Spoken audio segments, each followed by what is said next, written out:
April 10th, 1945. The wind moved across a ruined German airfield like a ghost, looking for a home. It carried the smell of burnt oil, cordite, and surrender. Along the cracked runway stood a line of German officers, gray uniforms stiff with dirt, metals dulled by defeat, eyes fixed on the horizon where the American trucks waited. These were not ordinary soldiers. They were generals, men who once commanded tens of thousands, who signed orders that decided the lives of strangers with the flick of a pen. Now they stood silent, stripped not of rank yet, but of purpose. The war they had built their lives around was over, though no one had yet said it aloud. A U.S. sergeant walked down the line, counting heads. Behind him, a jeep idled, its radio murmuring, "Glenn Miller." The sound was surreal, a cheerful American swing tune bouncing off the bones of a dead empire. The German officers exchanged glances, half disbelief, half dread. Rumor had already spread that high-ranking Nazis were being executed on the spot. One general whispered that Americans hanged prisoners at dawn. Another swore he'd bite his tongue before capture. But they were alive, and that was its own kind of confusion. When the trucks began to move, the Germans climbed aboard without protest. The wooden planks rattled under their boots. Dust rose behind them as they left the ruins of the castle. One officer, a tall man with a silver mustache, once commander of an armored corps, clutched his cap as if it might still mean something. He had fought since Poland, through France, through the snow of Russia. Now he sat in silence beside a man who once led a panzer division and stared at his gloved hands as though they belonged to someone else. The Americans guarding them were young, barely 20, their uniforms too big, their accents foreign music. One private offered a cigarette to a captured general. The general hesitated, thinking it a mockery, but the soldier simply said, "It's a lucky strike, sir," and smiled. The cigarette was trembling between his fingers from the cold. The general took it. That small exchange felt absurdly human. By the second day, they reached the port of Le Havre. Hundreds of prisoners waited behind barbed wire, each with the same haunted stillness. On the horizon, Liberty ships rocked gently in the harbor, gray giants with American flags snapping in the sea wind. To the Germans, the sight was biblical, an ocean waiting to swallow them whole.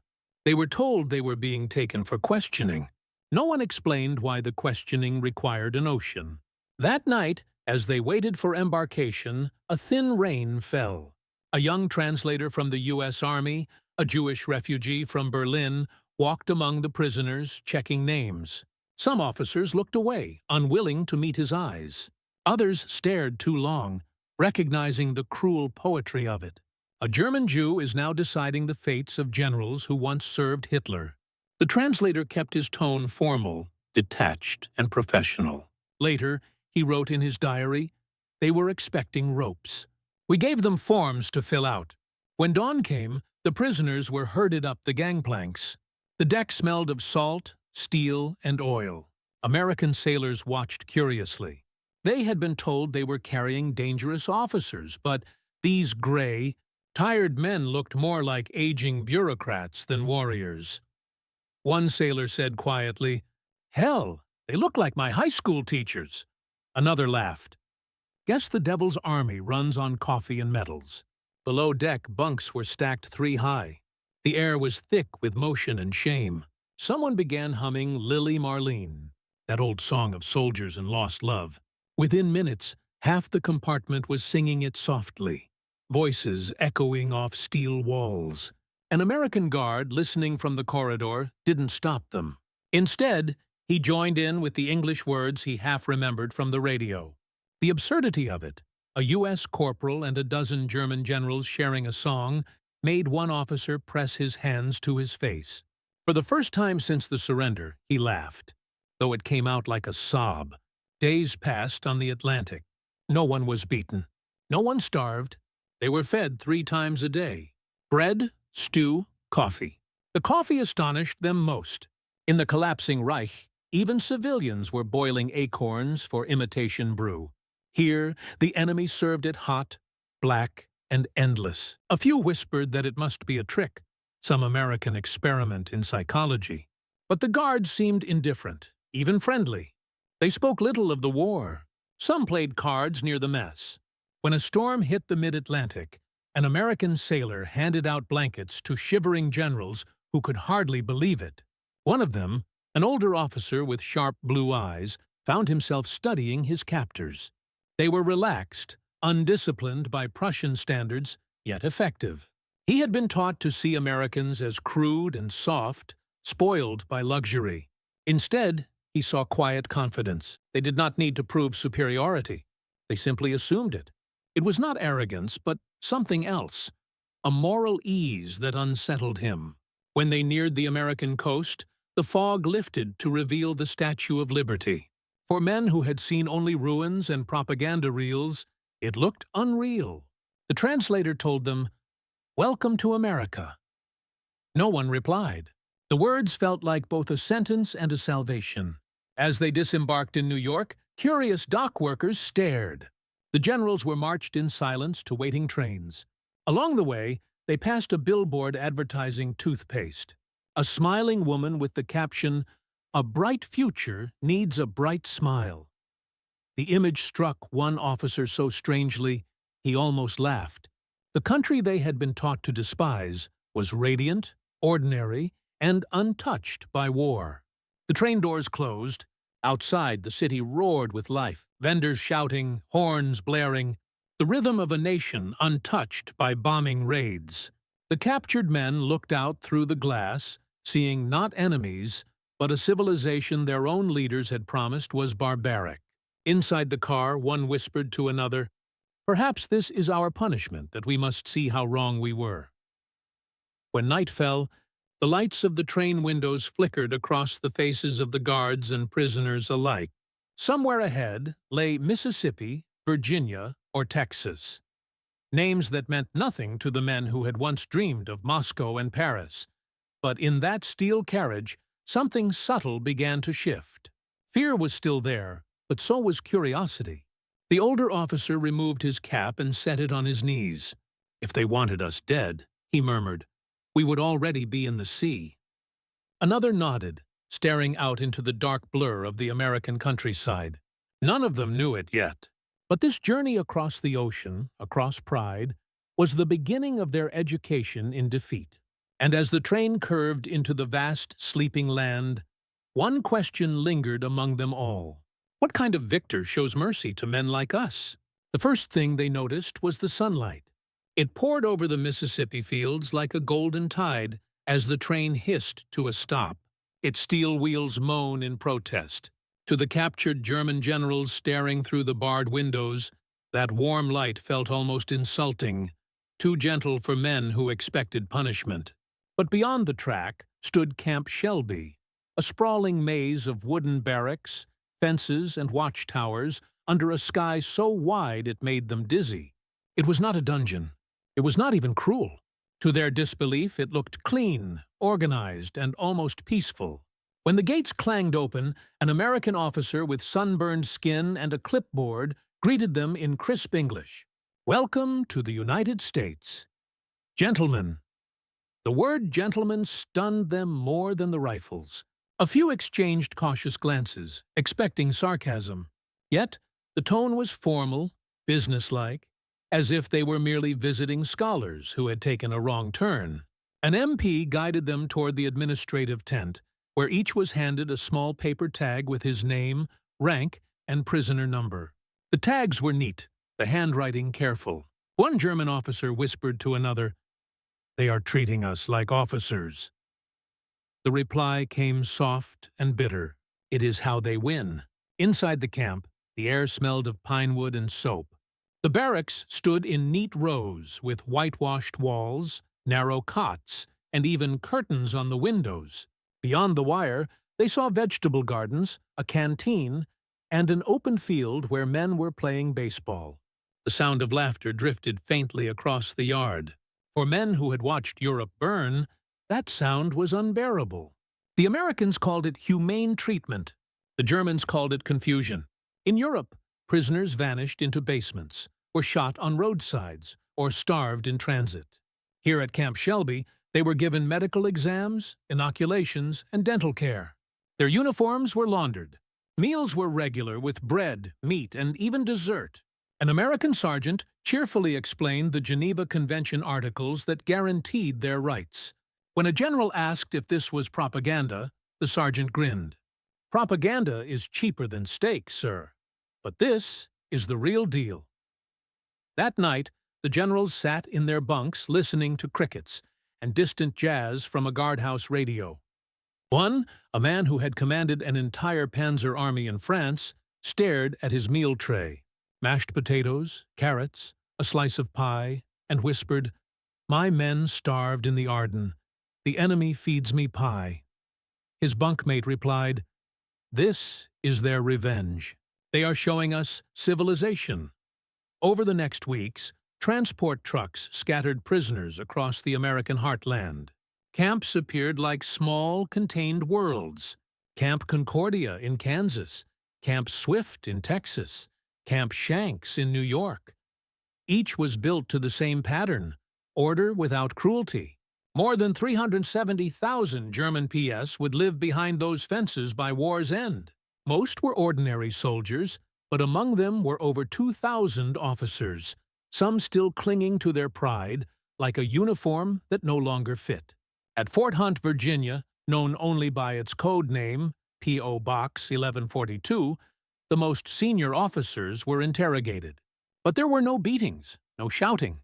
Instead, German-speaking Americans, many of them refugees from Hitler's Germany, asked questions politely over coffee. One interrogator, a young man from Vienna, later said, "Our job was to make them talk, not to make them hate us." It worked. The generals, expecting violence, found themselves lowering their defenses over civilized conversation. One afternoon, an American officer asked a general about tank production.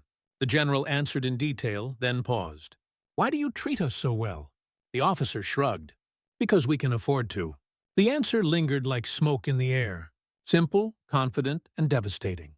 Daily life inside the camps blurred the line between enemy and guest. The prisoners organized orchestras, lectures, and even newspapers. At Camp Tonkawa, Oklahoma, they built a small theater and performed a show. Local Americans attended, applauding politely. On Sundays, ministers came to preach, and even the generals attended, not out of faith, but curiosity. Some were moved to tears by the hymns. A few resisted the strange kindness. General K, a rigid Prussian traditionalist, refused to speak to his captives, convinced that politeness was a trap. But his resolve faltered one morning when an American medic saved the life of a wounded German sergeant who had been ill since France. The general stood by helplessly as the young medic worked for hours. When the man survived, the general saluted the medic silently. Later, he confessed to his diary. "The enemy followed his duty better than many of us did." There were moments of absurd humor, too. At Camp Shelby, one officer complained that the food was too salty. The kitchen sergeant, baffled, handed him a suggestion form. "Hurry, Toiter. We'll pass it along to the cooks," he said. The German filled it out carefully, signing with his rank and regiment. It was never ignored. The next week, the soup was milder. The same man once demanded to see the camp's commandant. When told the commander was a 26-year-old lieutenant, he stared at the young man in disbelief before muttering, "This empire is built by children." Outside the fences, American farmers saw opportunity. Prisoners were sent to pick cotton, cut timber, or harvest wheat. They earned 80 cents a day in canteen coupons and sometimes shared meals with local families. One Kansas farmer later recalled, "They'd sit on my porch after work drinking lemonade. One of them told me he'd never seen so much food wasted in his life." That same man returned home after the war and told his wife, "The Americans fight wars like gentlemen. Perhaps that is why they win them." Still, the humiliation of defeat lingered. The generals met each evening in their separate quarters, debating whether this treatment was genuine or psychological warfare. "Mercy is the most effective interrogation," one admitted quietly. "We would have broken sooner under kindness than under whips."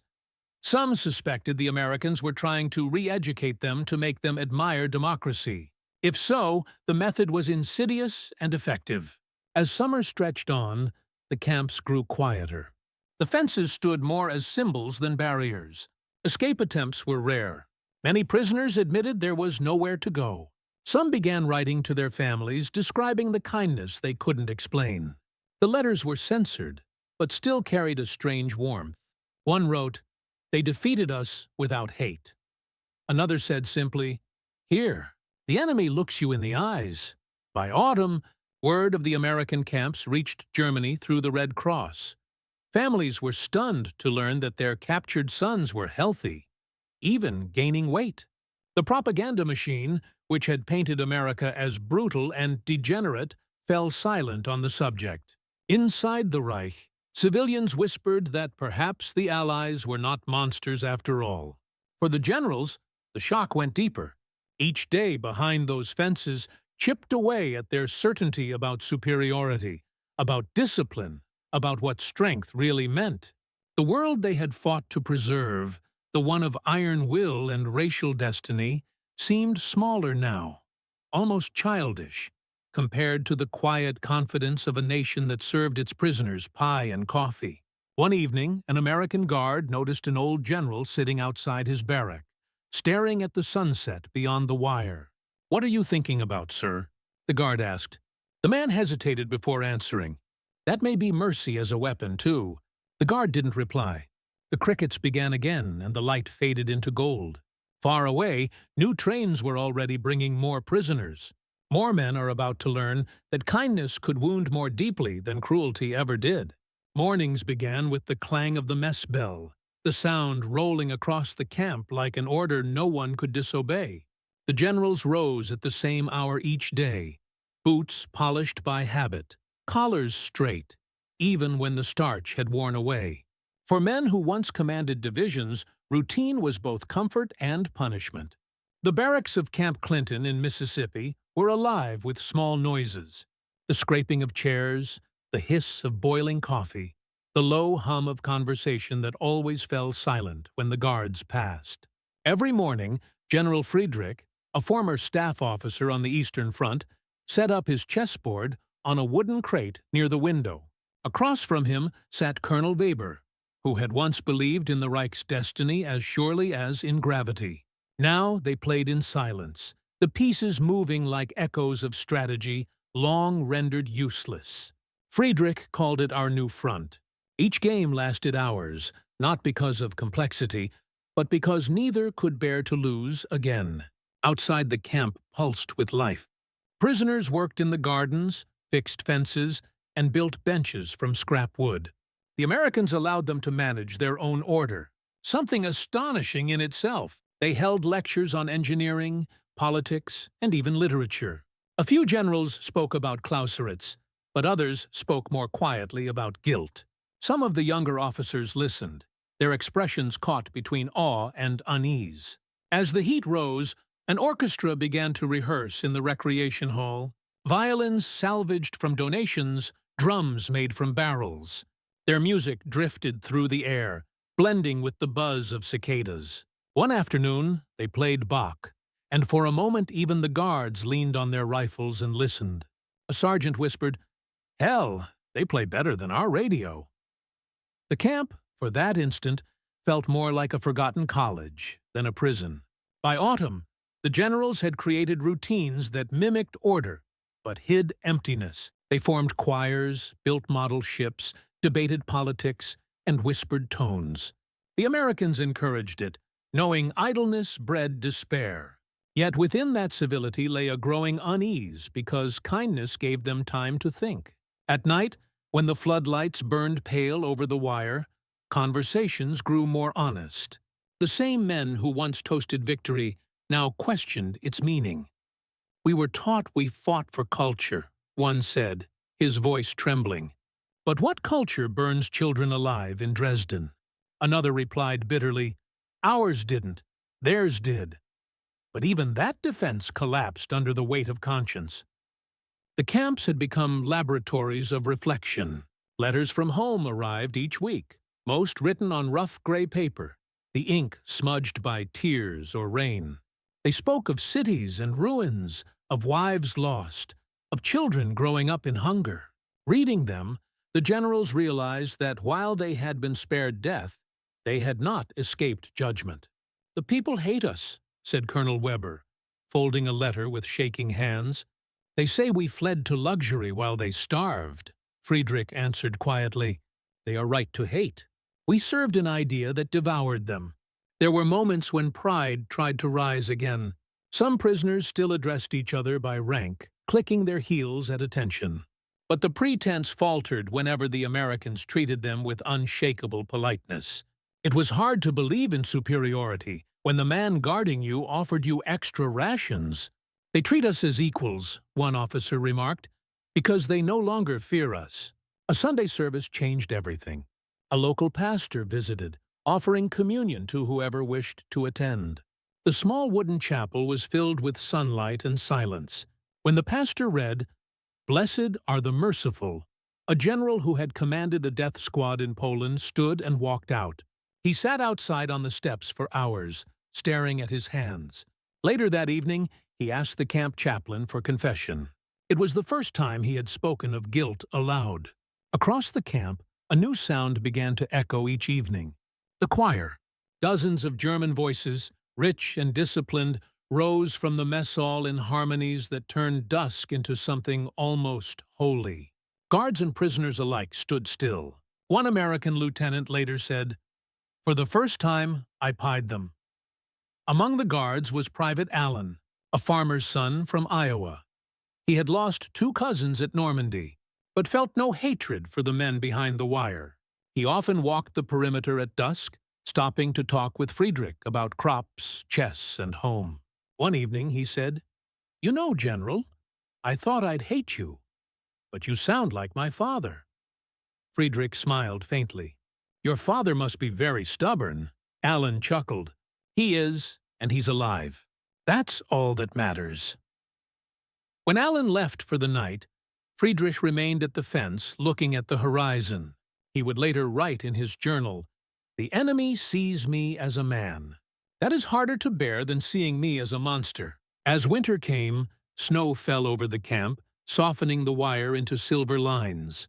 The prisoners built small Christmas trees from pine branches and painted ornaments out of tin cans.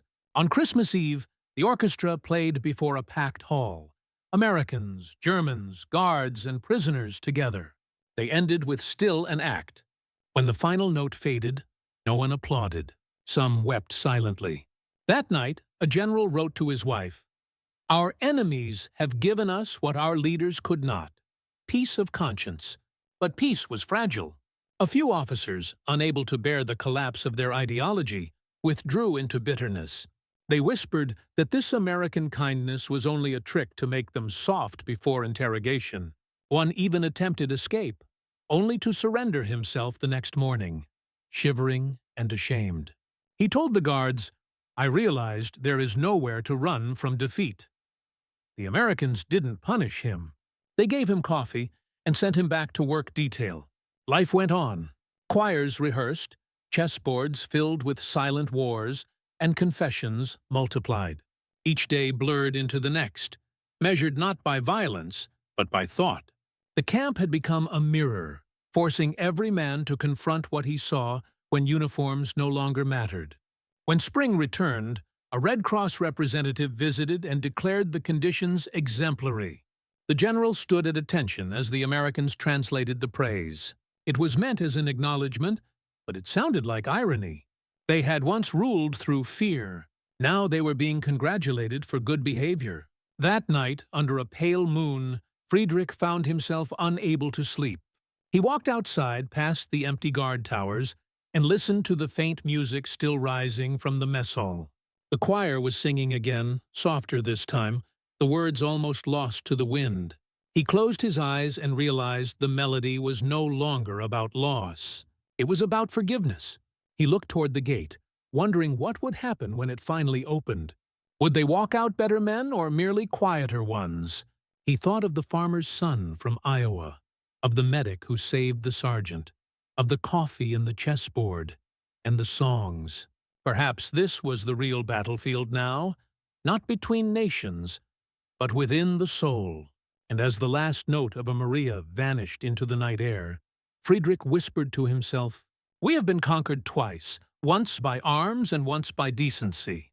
Spring 1946 arrived like an exhale after years of holding breath. The war was over, but for the men behind the barbed wire, the quiet was almost more unnerving than the gunfire that had ended it. At Camp Clinton, the German generals received orders one morning that preparations for repatriation had begun. Trucks would come in 2 weeks to take them to the coast. Then ships would return them to a homeland they no longer recognized. The news rippled through the camp like wind through tall grass, soft, uncertain, and laced with dread. General Friedrich sat on the edge of his bunk, turning the paper in his hands. For months he had dreamed of home, of the Rhine, of his wife, of the smell of rain on cobblestone streets. But now that freedom was promised, the word itself felt foreign. Home was rubble, and he was no longer the man who had left it. Across the room, Colonel Weber packed his meager belongings with military precision, folding even the issued socks as though they were orders being obeyed. "It's strange," he murmured, "to leave captivity and feel like we're abandoning safety." Friedrich said nothing. He was thinking of what awaited them. Trials, suspicion, perhaps scorn. Freedom, he realized, was not the same as forgiveness. In the last days before departure, the camp seemed to breathe differently. The guards were relaxed, even friendly. The Germans were allowed to walk outside the perimeter under supervision. Some took to sketching the fields or writing poetry and notebooks made from ration paper. Others simply stood watching the sun rise over the pines as if trying to memorize what decency looked like. The Americans, perhaps sensing the moment, treated them with even more care. They offered cigarettes, photographs, and even handshakes. One morning, Private Allen, the farmer's son from Iowa, found Friedrich sitting by the fence. "You'll be heading home soon," Allen said. "You must be glad." Friedrich looked up slowly.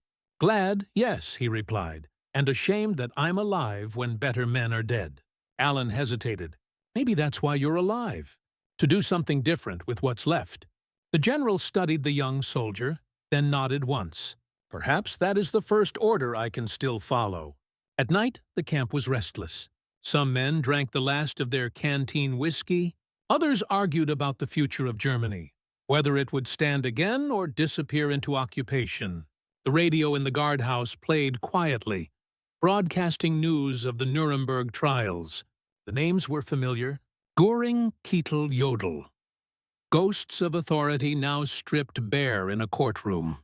When one of the younger officers asked whether they would also be tried, Friedrich answered, not for crimes perhaps, but for conscience. The morning of departure came under a gray sky. Trucks lined up beyond the gate, their engines rumbling low like a reminder of the world waiting outside. The prisoners filed out carrying small duffel bags and folded blankets.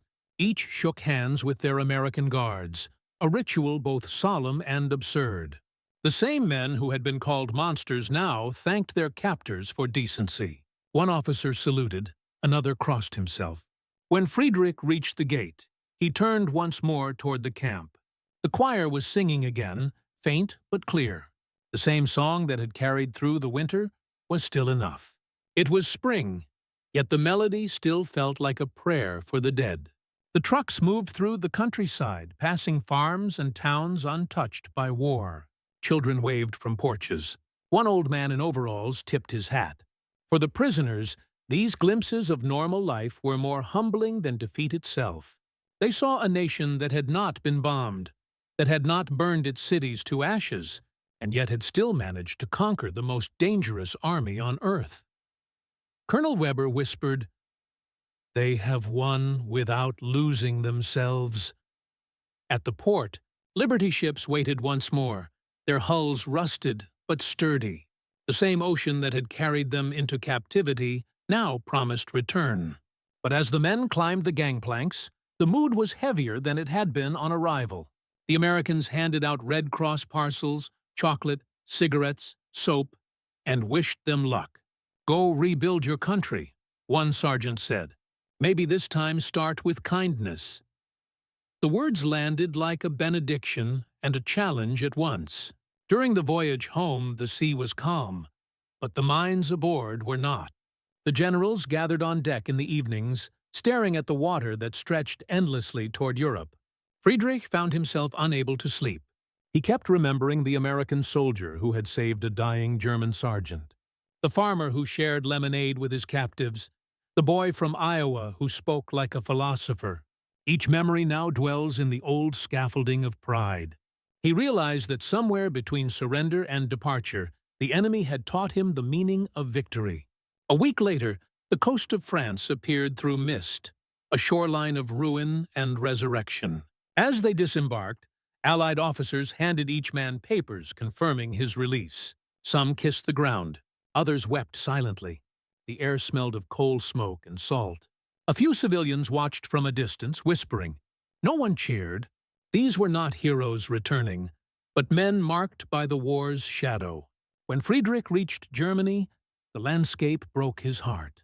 Cities were flattened, rail lines twisted like wire, and children scavenged through rubble for food. His home in Cologne was gone. In its place stood a crater filled with rainwater. He stood there for hours, holding a handful of broken bricks. The neighbors recognized him, but said nothing. What could they say to a man who had served the Reich? That night, he slept in a church basement, the same church where he had once been baptized. Weeks later, a letter arrived from America. It was from Private Allen. The handwriting was uneven, but the words were clear. "I hope you made it home safe, sir. I'm back on my farm. We're planting corn this week. I sometimes think about those evenings you taught me chess. I beat my father now. Guess you did win something after all." Friedrich folded the letter and placed it in his coat pocket. For the first time in months, he smiled. The following Sunday, he walked to the local schoolhouse where displaced children gathered for lessons. The teacher, a weary widow, recognized him and hesitated. He said simply, "I used to teach strategy. Perhaps I could teach arithmetic instead." She nodded, unsure what to make of him. As the children filed in, Friedrich took a piece of chalk and began writing numbers on the board. Outside, church bells rang faintly, blending with the sound of laughter. A fragile sound, but real. Years later, when he was asked by a historian what captivity in America had meant to him, Friedrich replied, "It was where I stopped being a general and started being a man." He paused, then added, "They conquered us without cruelty. That is a harder kind of victory to live with, but also the only kind worth remembering." And as he looked at the young interviewer who had never seen war, he smiled again. "Perhaps," he said softly, "the war truly ended not when we laid down our weapons, but when we learned to look our enemies in the eyes and saw human beings looking back."